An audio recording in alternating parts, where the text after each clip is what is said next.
A lot of you have probably already seen on the news that there was just a shooting at the Clackamas Mall here in Oregon. I'm actually in Vancouver across the river, but I'm right across the river from Portland, Oregon.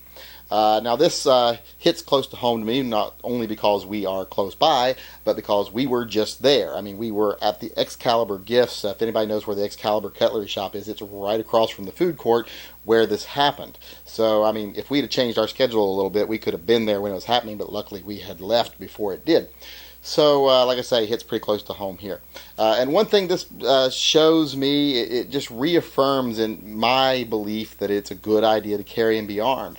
Because I can't imagine being caught in a situation like that where you have no way of fighting back. I'm hearing all the reports and reading all the reports from people who say they heard the shots or even saw the shooter and how they panicked and all they could do was hide and lay down because they had no way to fight and no way to run.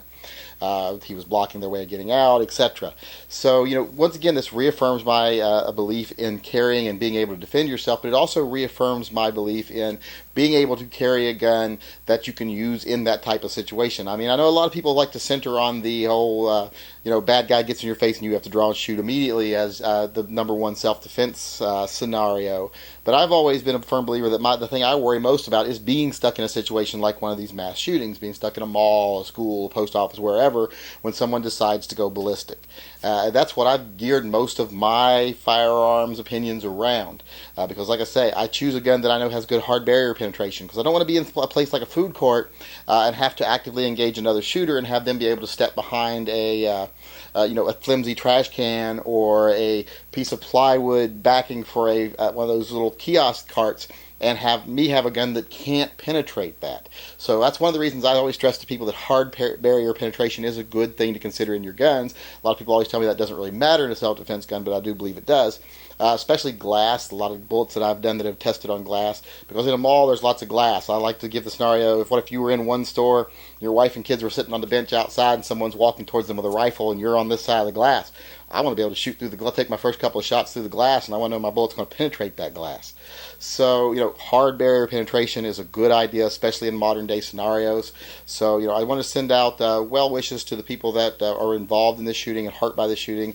The shooter is dead, so that's, in my opinion, a good thing. There was only 2 killed and 1 wounded, which was very lucky, because it makes me almost think that it was a targeted shooting.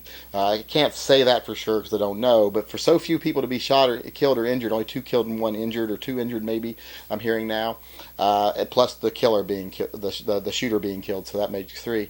Makes me think that he probably either was a really bad shot, or this was really a targeted shooting, or he was trying to commit suicide by police, one or the other.